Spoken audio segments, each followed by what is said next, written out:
हनुमान संबंधी मानस सिद्ध मंत्र। मानस सिद्ध मंत्र का विधान यह है कि पहले रात को 10 बजे के बाद अष्टांग हवन के द्वारा मंत्र सिद्ध करना चाहिए। फिर जिस जिस कार्य के लिए मंत्र जप करना आवश्यक हो उसके लिए नित्य जप करना चाहिए। भगवान शंकर ने मानस चौपाइयों में मंत्र शक्ति प्रदान की है, इसलिए वाराणसी की ओर मुख करके बैठना चाहिए। शंकर को साक्षी मानकर शपथ करके करने की आवश्यकता नहीं। मस्तिष्क पीड़ा दूर करने के लिए हनुमान अंगद रन गाजे, हाक सुनत रजनी चर भाजे। कोई मुकदमा विजय के लिए पवन तनय बल पवन समाना, बुद्धि विवेक विज्ञान निधाना।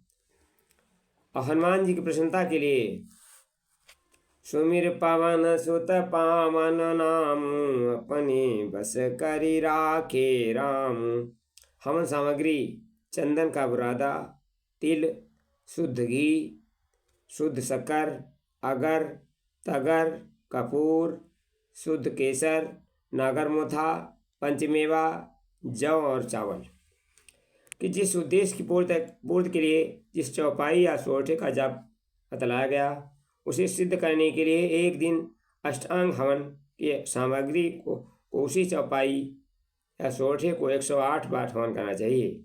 यह हवन केवल एक दिन करना चाहिए। उसके लिए कोई अलग कुंड बनाने की आवश्यकता नहीं। साधारण शुद्ध मिट्टी की वेदी बनाकर ऊपर अग्नि प्रज्वलित करके प्रत्येक आहुति चौपाई के अंत में स्वाहा स्मरण करते हुए हवन रात को 10 बजे बाद ही करना होगा। प्रत्येक आहुति 3.25 तोला अर्थात सभी वस्तुओं को मिलाकर होना चाहिए। इस प्रकार 108 आहुति के लिए 80 तोला की सामग्री सम्मिलित बना लेना चाहिए। कोई पदार्थ कम ज़्यादा हो इसको कोई आपत्ति नहीं। पंचमेवा का पिस्ता, बादाम, किशमिश, अखरोट, काजू ले सकते हैं। इसमें से कोई भी मेवा न मिले तो उसको मिश्री या मिला सकते हैं। शुद्ध केसर और 4 आने भर डालने से काम चल सकता है। हवन करते समय माला रखने की आवश्यकता 108 संख्या गिनने भर के लिए है। इसके लिए दाहिने हाथ से आहूत और फिर दाहिने हाथ से माला का एक मन का सरका देना चाहिए। फिर माला या तो बाएं हाथ में लेना चाहिए या आसन पर रखना चाहिए। पुनः आहूति देने के बाद दाहिने हाथ में लेने से मन का सरका देना चाहिए। माला रखने की असुविधा प्रतीत हो तो गेहूँ या चावल या जौ की 108 दाने रखना चाहिए, उनसे गिनती की जा सकती है। बैठने के लिए आसन ऊन कुश होना चाहिए, सूती कपड़े का भी हो सकता है। मंत्र सिद्ध करने के बाद लंका कांड की चौपाई या दोहा हो तो शनिवार के दिन हवन करना चाहिए।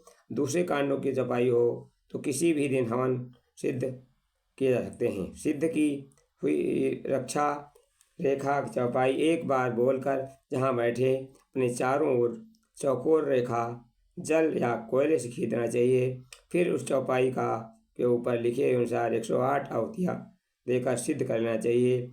यह रक्षा रेखा ना खींची जाए तो भी आपत्ति नहीं। दूसरे काम के लिए दूसरा मंत्र सिद्ध करना हो तो उसके लिए अलग हवन करना पूर्वत होगा। एक दिन में हवन करने से मंत्र सिद्ध हो जाता है। इसके बाद जब तक कार्य सफल न हो तब तक उस चौपाई का प्रतिदिन कम से कम 108 बार प्रातः काल या रात के समय श्रद्धा जप करते समय अधिक कर सकें तो बहुत उत्तम होगा।